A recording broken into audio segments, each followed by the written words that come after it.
The message arrived on a Tuesday morning, transmitted across half the galaxy to reach Earth's diplomatic headquarters in Geneva. Ambassador Li Dongwu read it 3 times before he fully understood what he was looking at.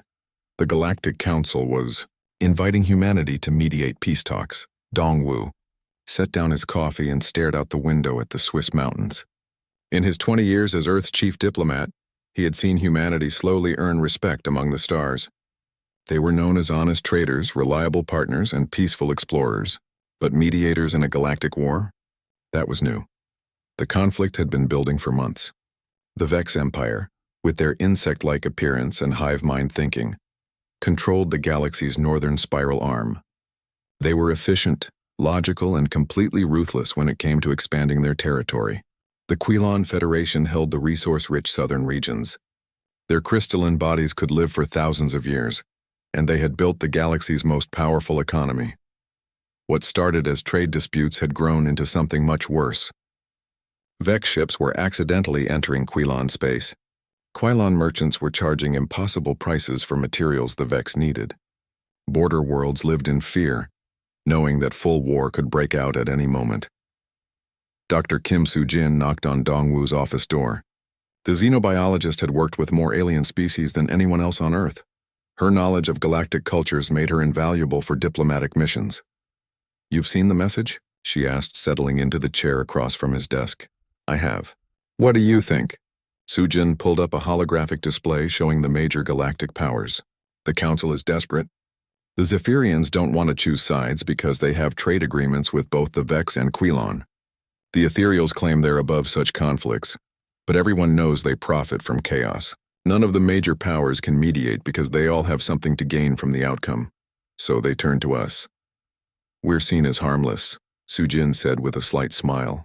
"A young species that barely controls one solar system.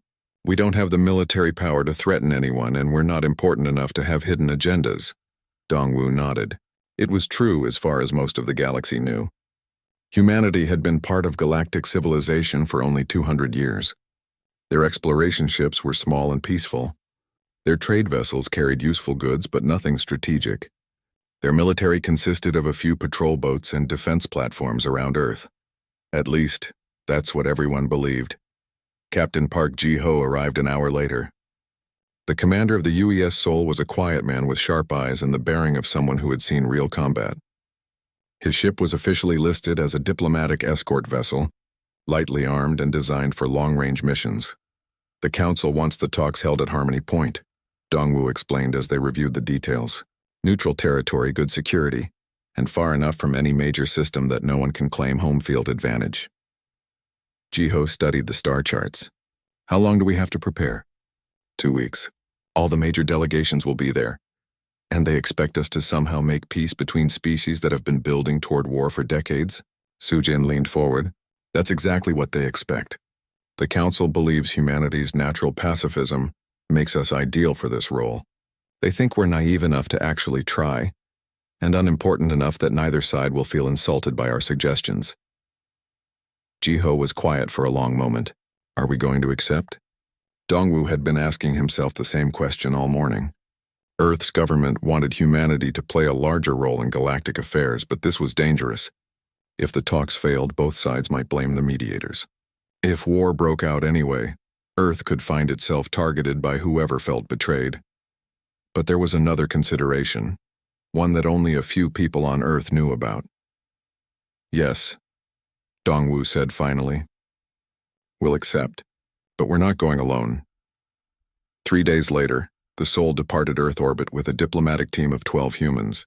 To any observer, it looked like a typical peaceful mission. The ship's weapons were minimal, its shields were standard civilian grade, and its crew consisted mostly of diplomats and cultural experts. What the observers couldn't see was the encrypted communication array hidden in the ship's cargo bay, or the military-grade quantum entanglement transmitter that kept the Seoul in constant contact with Earth's defense headquarters. The journey to Harmony Point took 8 days through hyperspace. During the trip, Dongwu's team prepared extensively. They studied every detail of Vex and Quilon culture, reviewed centuries of trade disputes, and practiced negotiation scenarios. Soo-jin worked with the ship's AI to model potential conversation. patterns and cultural flashpoints, but their most important preparation was a series of coded messages sent back to Earth. Captain Jiho transmitted regular navigation, updates that were actually detailed intelligence reports. The ship's science officer, Dr. Yang Min Ho, sent research data that included precise locations of alien military assets they encountered along the way.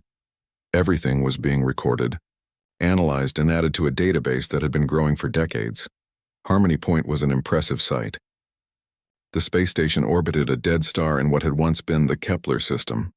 Ancient solar collectors drew power from the star's fading energy, while massive habitat rings provided living space for thousands of beings.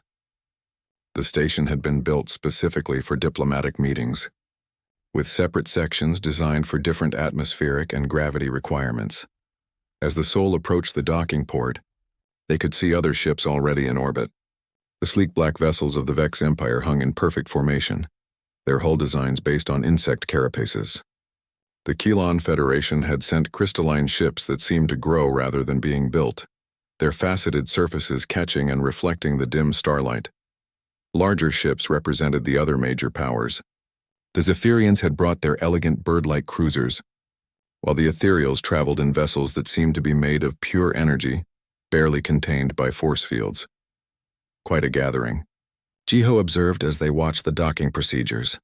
The biggest diplomatic meeting in 50 years, Sujin added. If we can't make this work, there won't be another chance for peace. Dongwu watched the alien ships through the viewport.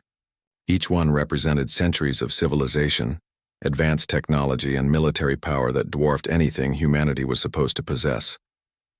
The other species would be polite to the human mediators, but they wouldn't take them seriously. How could they? Earth was just one small world with a handful of ships. That underestimation might be humanity's greatest advantage.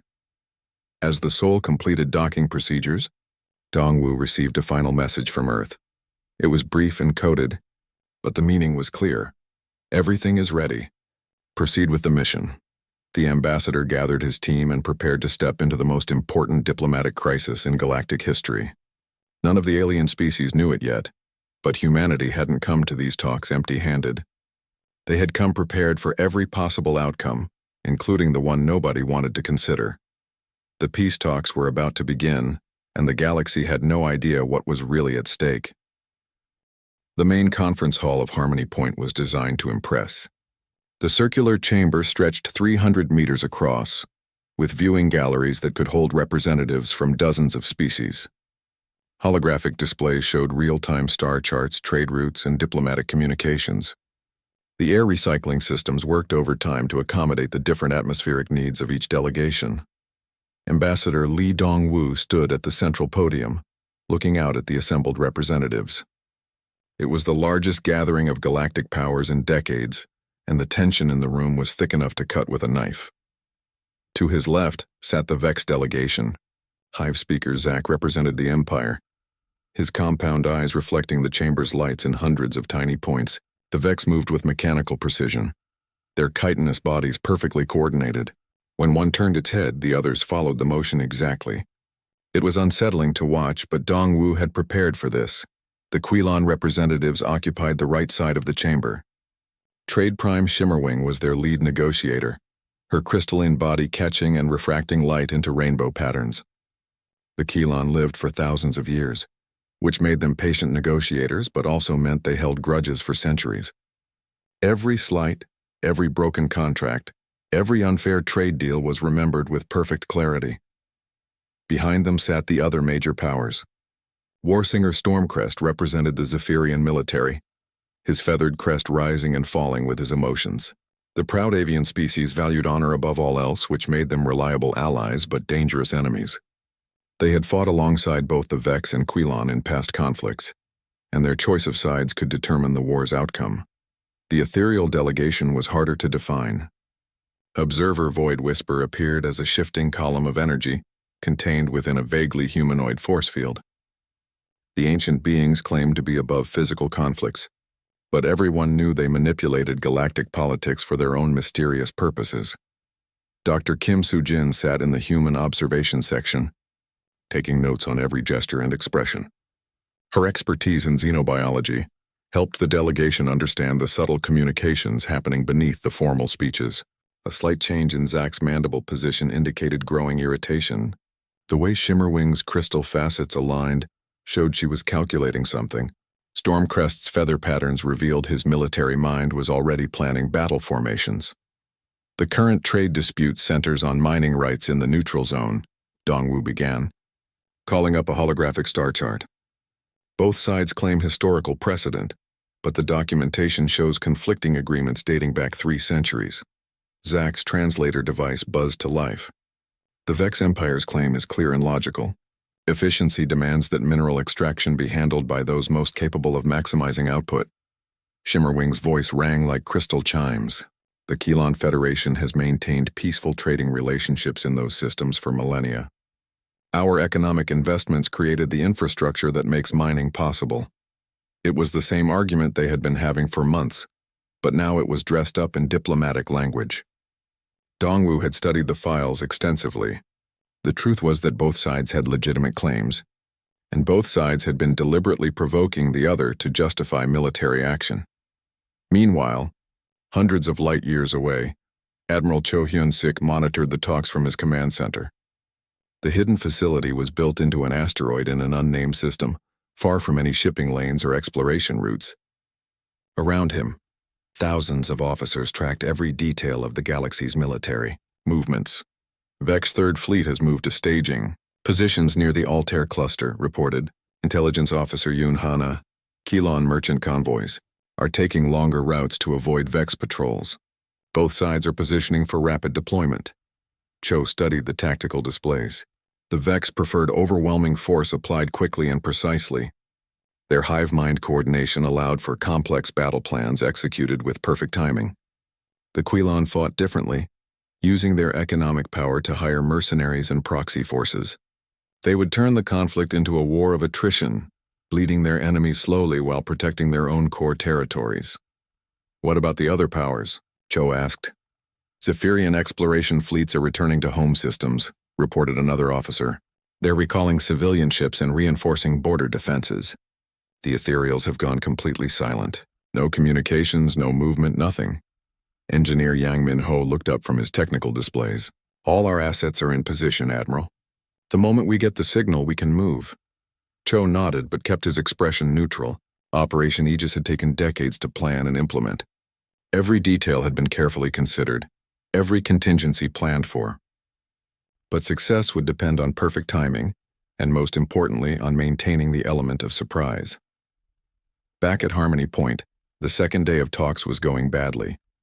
The morning session had devolved into accusations and counter-accusations.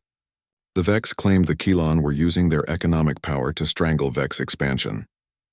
The Quelon insisted the Vex were planning aggressive conquest disguised as economic development. During the lunch break, Captain Park Ji-ho walked through the station's observation deck.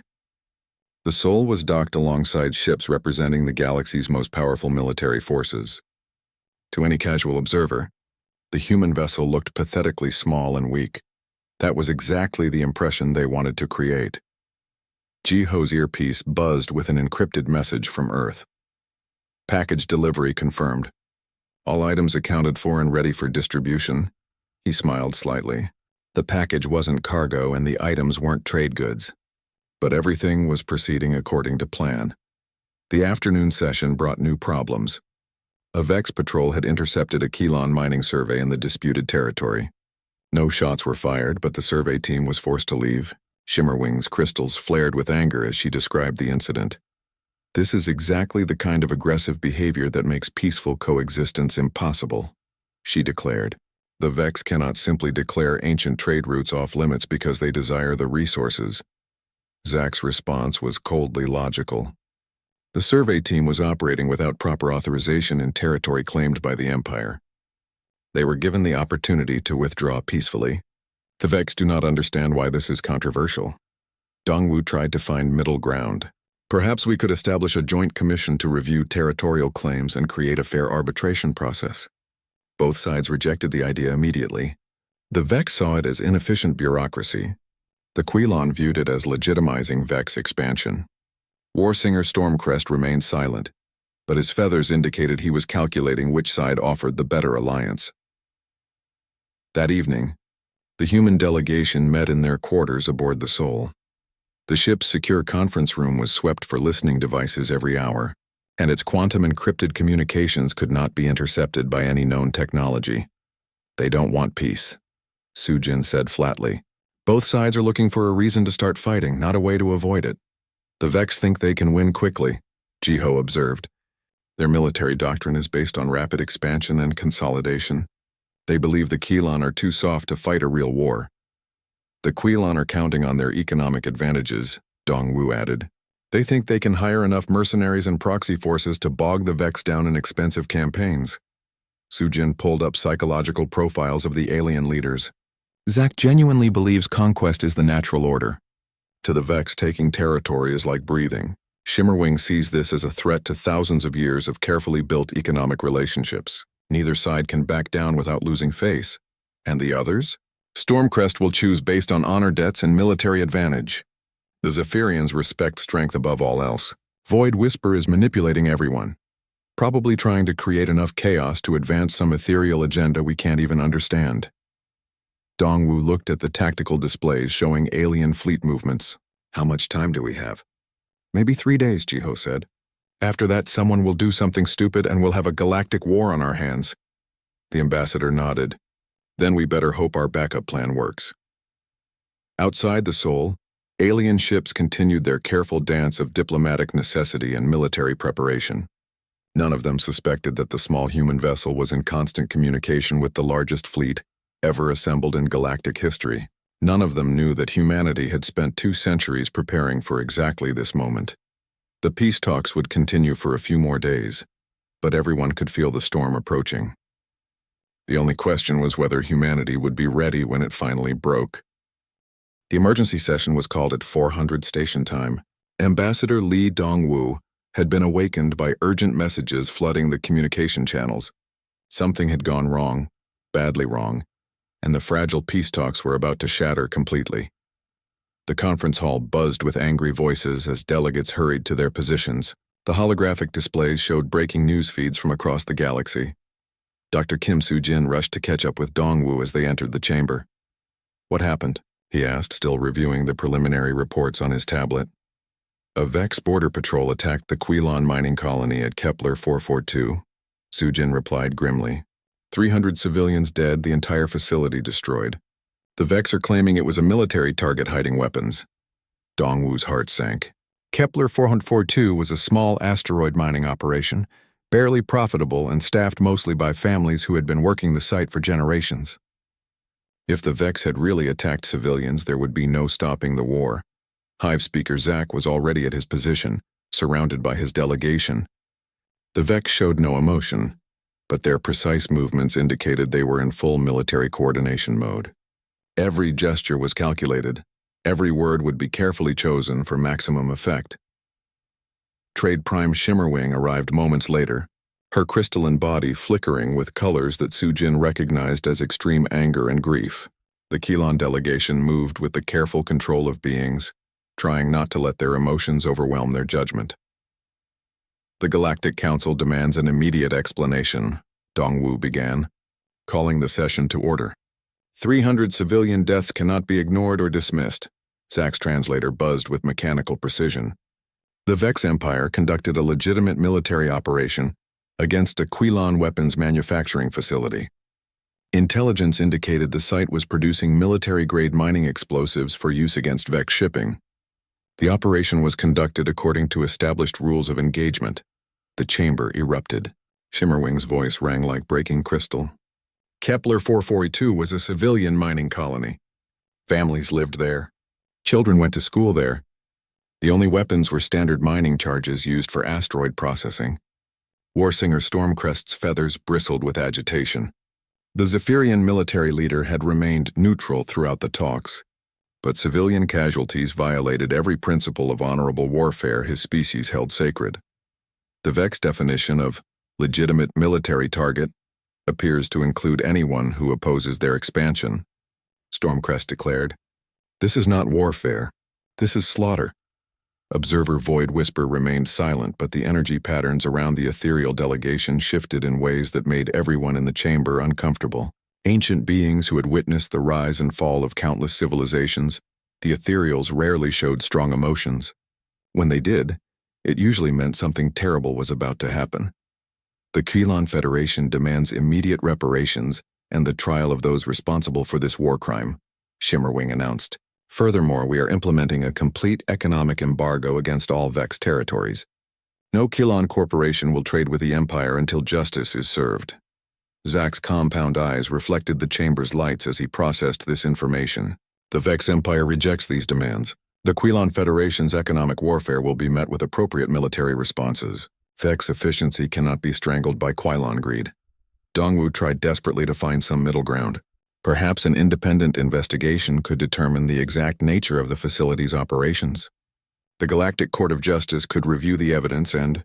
Unacceptable, both sides said simultaneously. The talks devolved rapidly from there. Accusations flew across the chamber like weapons. The Vex claimed the Quelon had been secretly arming rebels in Empire territory.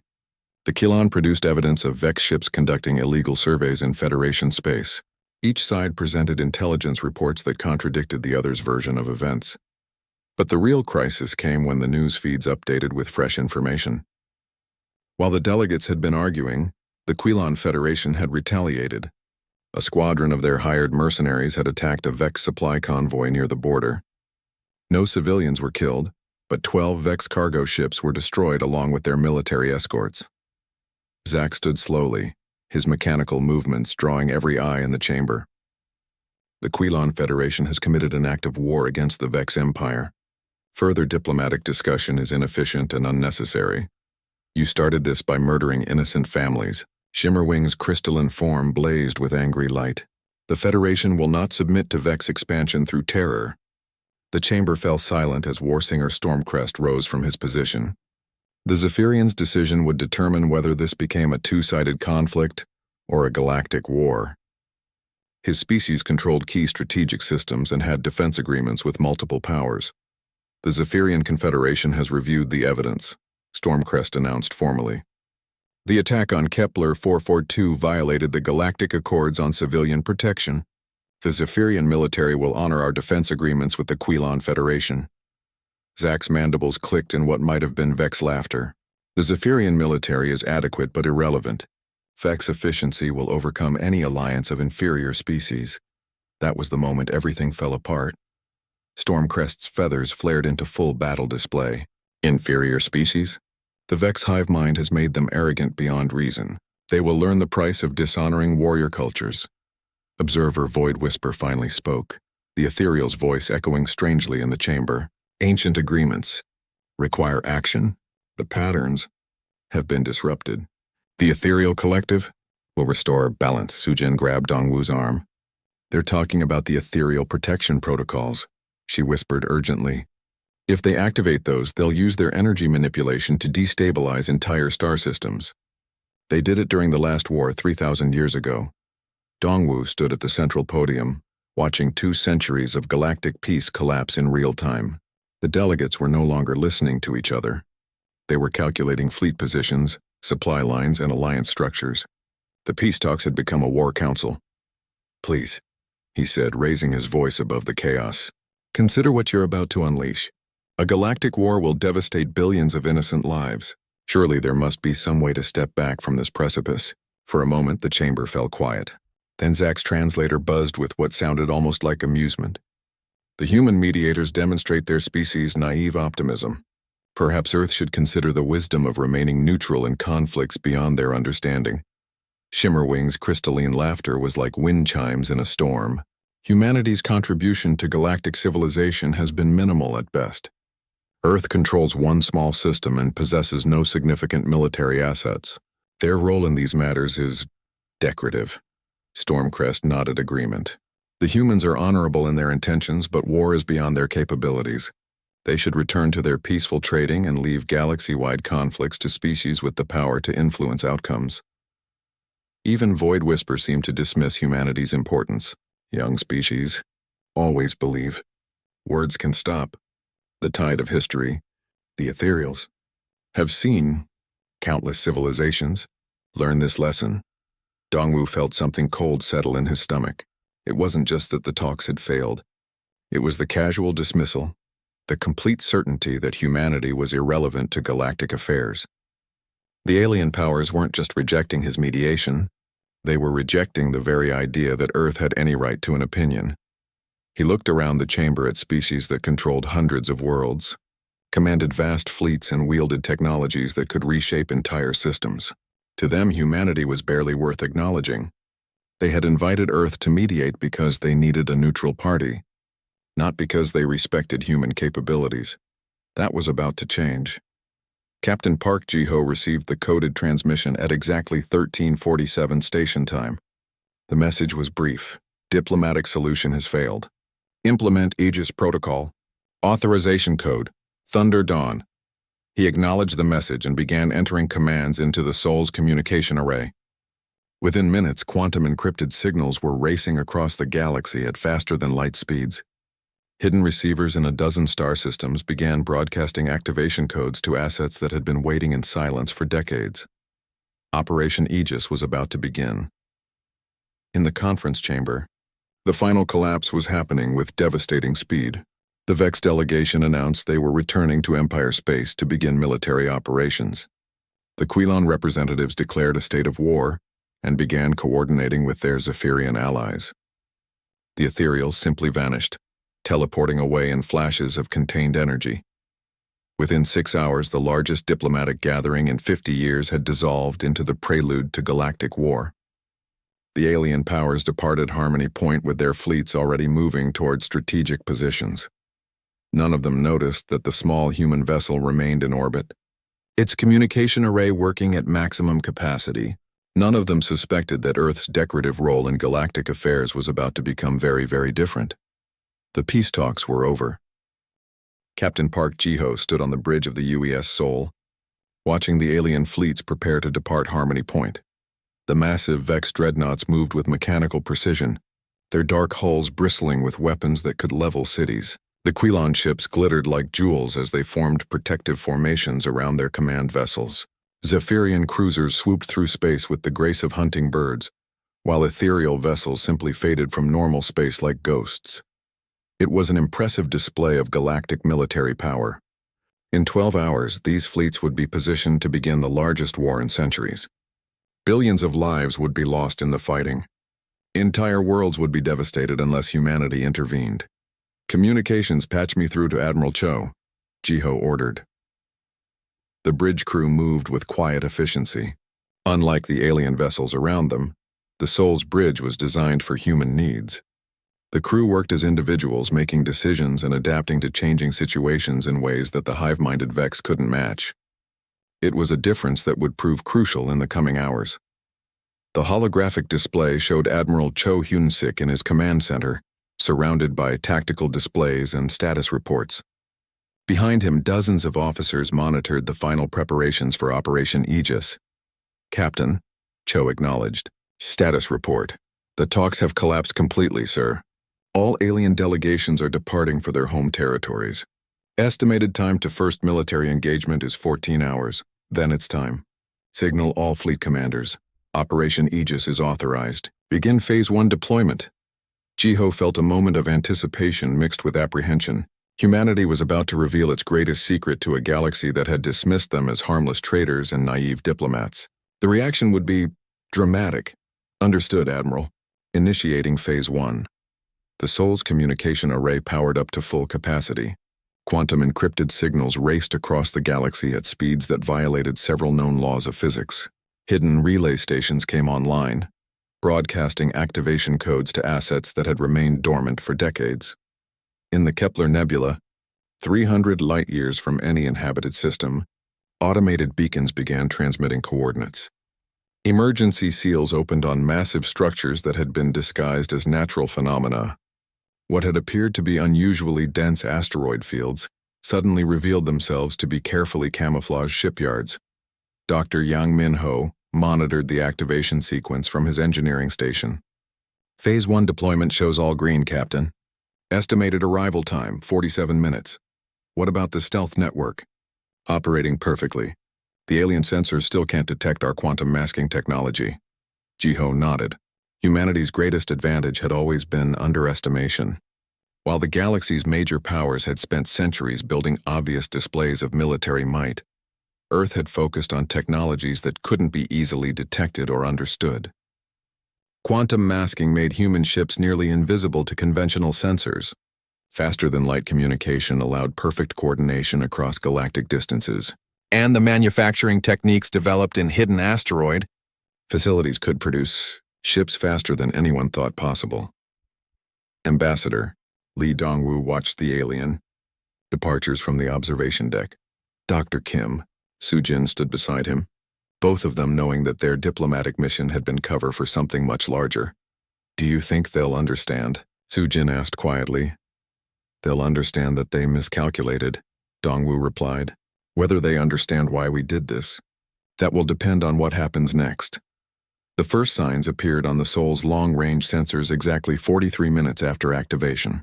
The ship's advanced detection systems, far more sophisticated than anything the aliens suspected, began registering massive gravitational anomalies approaching from multiple vectors.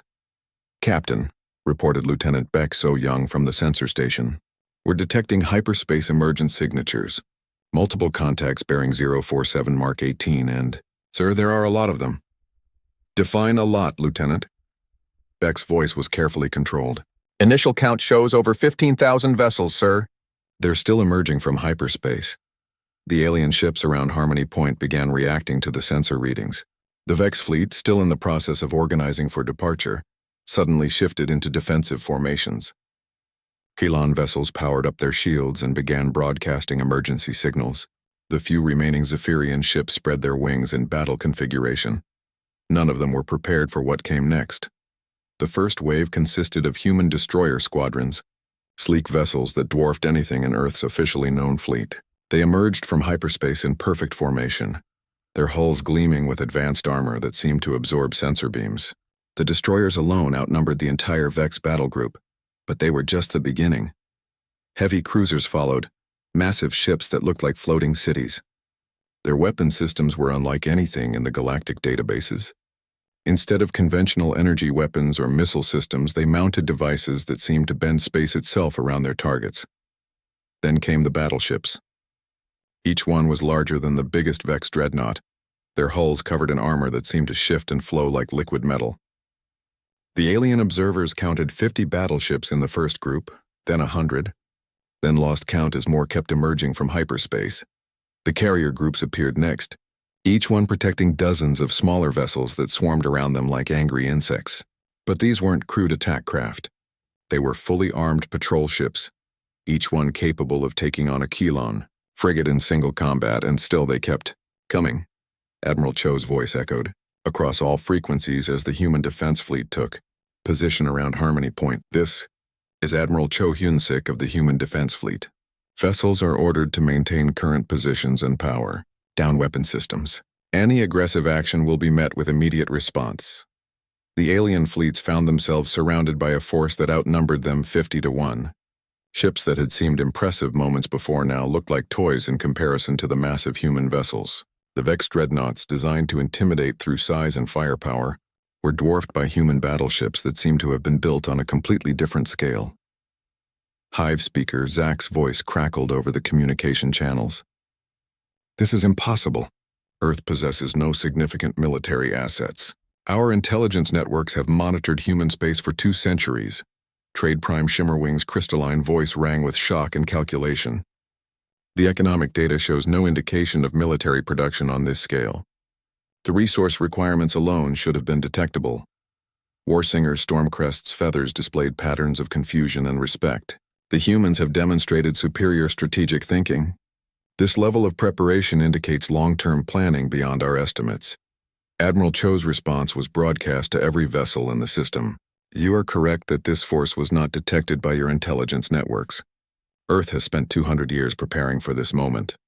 While you focused on obvious displays of power, we concentrated on technologies you couldn't understand and strategies you didn't anticipate. The Sol's tactical officer, Lieutenant Lim Jae-sung, reported fleet positions with obvious pride. Sir, all battle groups are in position. We have complete tactical superiority.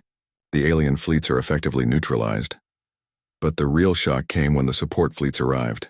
Hospital ships larger than space stations. Mobile shipyards that could repair battle damage in real time. Supply vessels that carried enough resources to sustain military operations for years. The logistics network alone was more sophisticated than anything the galaxy had ever seen. Observer Void Whisper's energy form flickered with what might have been surprise. Ancient patterns do not account for this development. The young species has exceeded all predictions. Dr. Su Jin monitored the alien communications from her position on the Sol. They're running probability calculations, she reported to Dongwu. Every major power is trying to figure out how we hid this from them for so long.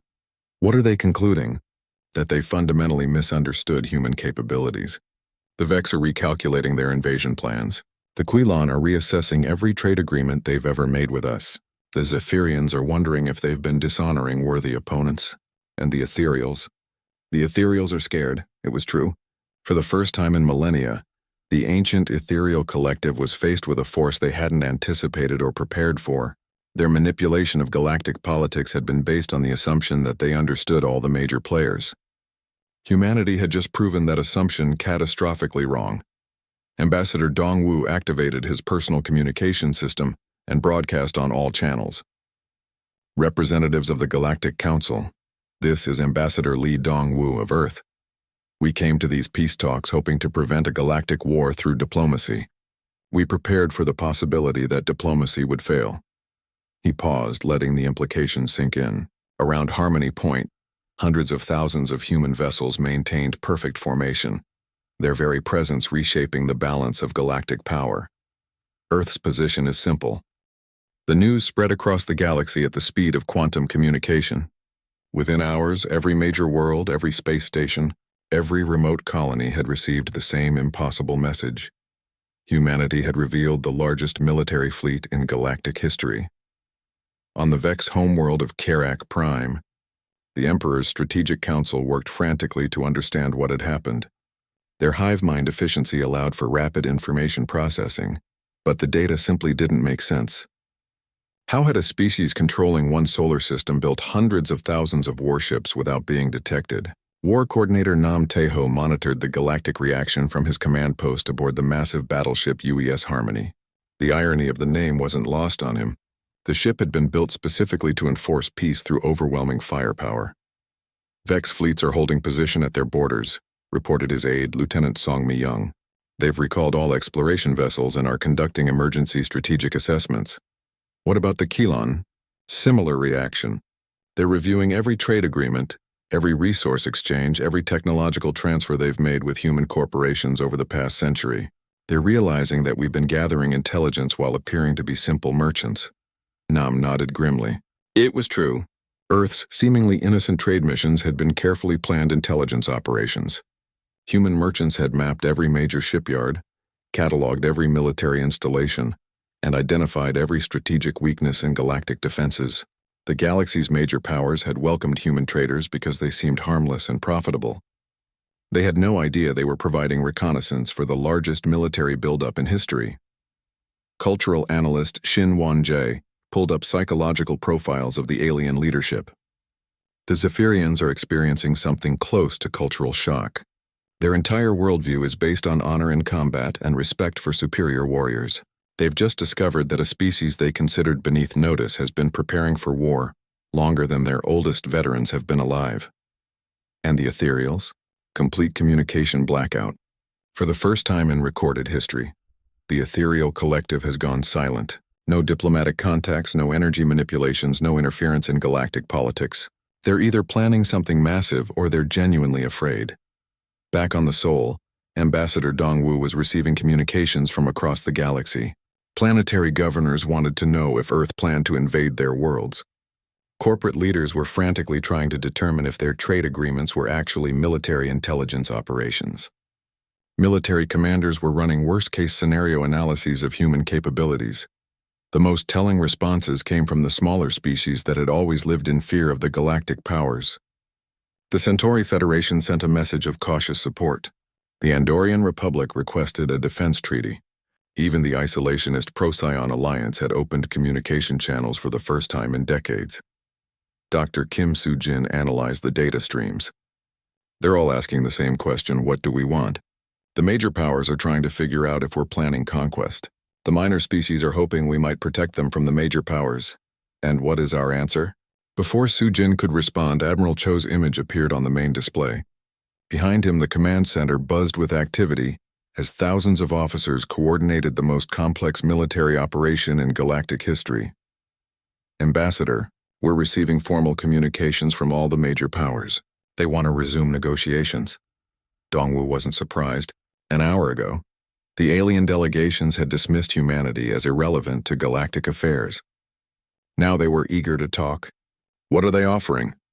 The Vex Empire has withdrawn its claims to Kilon territory and is requesting a non-aggression pact with Earth. The Kilon Federation is offering preferential trade status and technological exchanges. The Zephyrians want to discuss mutual defense agreements. The Ethereals, well, they haven't said anything yet, but they will. Oh yes, they will. The first major test came when Vex's Third Fleet, already positioned for invasion, attempted to proceed with their original attack plan. Hive speaker Zach had apparently decided that the human fleet was a bluff, designed to look impressive but lacking real fighting capability. He was wrong. The Vex attack force consisted of 50 dreadnoughts supported by 300 smaller vessels. It was a formidable armada by any previous standard, certainly capable of conquering multiple star systems. They approached the border of Kilon space in perfect formation, their weapons charging for the devastating first strike that was the hallmark of Vex military doctrine. They never got the chance to fire. Human ships appeared around them as if materializing from empty space. Not dozens or hundreds, but thousands. The quantum masking technology that had hidden the human fleet for so long allowed them to move undetected until they chose to reveal themselves. The Vex found themselves surrounded by vessels that dwarfed their own dreadnoughts. Worse, the human ships demonstrated technology that the galaxy had never seen before. Energy shields that seemed to bend space itself. Weapons that could disable enemy vessels without destroying them. Communication jamming that severed the hive mind connection between Vex ships, leaving each captain to make individual decisions for the first time in their lives. The battle, if it could be called that, lasted 17 minutes. Not a single shot was fired. The human ship simply demonstrated that they could have destroyed the entire Vex fleet without taking casualties. Faced with such overwhelming superiority, the Vex commanders ordered their forces to withdraw. The message was clear. Humanity's fleet wasn't for show. Similar demonstrations occurred across the galaxy as human vessels revealed themselves near every major military installation. The Kilon discovered that their most secure shipyards had been under observation for decades. Zephyrian patrol routes were mapped with perfect accuracy. Even the mysterious ethereal energy stations found themselves surrounded by human ships that had apparently been watching them for years. It wasn't conquest. It was proof of capability. Logistics Chief Song Mi-young coordinated the supply network that made such operations possible. The galaxy is finally understanding the scope of what we've built, she reported to Nam Taeho. Our manufacturing capacity exceeds the combined output of all major powers. Our resource network spans systems they've never heard of. Our technological advantages are the result of 2 centuries of focused research and development. How are they handling the revelation? Badly. The Vex are conducting emergency strategy sessions because their entire military doctrine is based on technological and numerical superiority. The Kilon are realizing that their economic intelligence was completely inadequate. The Zephyrians are reassessing every military engagement they've ever had, wondering what other species might have hidden capabilities. But the most significant development came from an unexpected source. The Rigel Consortium, a minor trading alliance that had always remained neutral in galactic politics, sent a formal message to the human defense fleet. We have watched the major powers plan for war while ignoring the suffering of smaller worlds. The message read, Earth has demonstrated that military strength can be used to protect rather than conquer. The Rigel Consortium formally requests to join any peacekeeping alliance that humanity might establish. Within 6 hours, similar messages arrived from dozens of minor species. The galactic balance of power wasn't just shifting, It was completely inverting. For the first time in centuries, the smaller worlds had hope that someone might protect them from the ambitions of the major powers. Ambassador Dongwu reviewed the incoming communications with growing amazement. "They're not asking us to conquer anything. They're asking us to protect them." "That was always the plan," Admiral Cho replied. "Earth spent 2 centuries building the most powerful fleet in galactic history. But we didn't build it for conquest. We built it so that no one else could conquer either." The final demonstration came when the ethereal collective finally broke their silence. Observer Void Whisper appeared on communication channels throughout the galaxy, the ancient being's energy form flickering with what might have been respect. "The young species has exceeded all expectations. The ethereal collective acknowledges the new balance. Ancient manipulations are no longer advisable." It was as close to an admission of defeat as the ethereals had ever made. For 3,000 years, they had shaped galactic politics through careful manipulation and hidden interference. Now they faced a species that had outplanned them, outbuilt them, and outmaneuvered them completely. The galaxy was learning that humanity's greatest weapon wasn't their advanced technology or massive fleet. It was their patience. While other species had focused on immediate gains and obvious displays of power, Earth had played a game measured in centuries. They had appeared weak while growing strong, seemed naive while gathering intelligence, and acted peaceful while preparing for war. But the most important lesson was yet to come.